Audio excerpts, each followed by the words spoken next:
Evo me dušo. Nisam dobro, znači već znam. Mogu bi da odeš da... Znam da je ovo mesto izazov... Bilo je samo pitanje vremena dok te nađemo. Aha, ja zaboravila da ima ovo dole. I nije rekao šta se zapravo dogodilo kod fontane.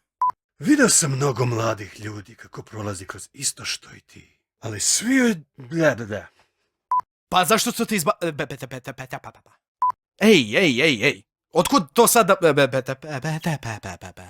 Ali ako me iznerviraš, svejedno idem, a onda ću pojesti oba sendviča, a dok budem slušala utakmicu na radiju. Pokušavaju da ih ubiju pre nego što shvate kako da se odbrane. Shvate, izgubila sam Ne, nazad.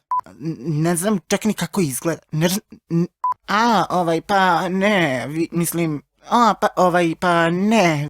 Gospodin Di zna da mu je Zef zabranio da pije alkohol. A prebrzo sam. Pa sam ja otišao sam do veća i... Do veća?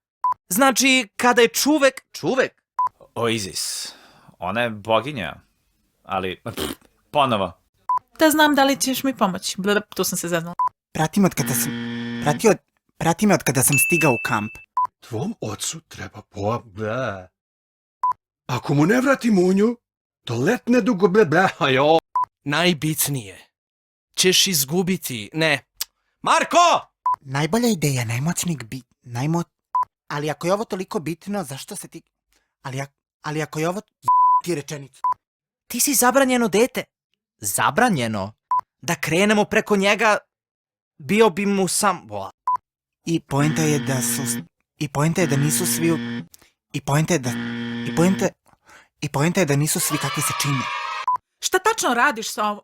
A ako to ne možemo, najbolje da se odmah okrenemo i vratimo.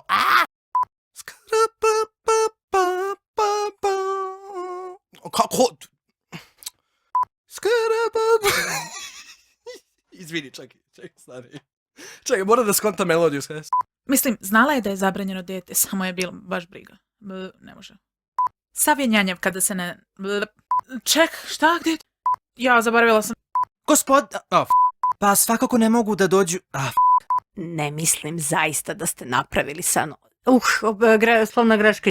Hoćeš da kažeš da postoji Atinin hram sakriven?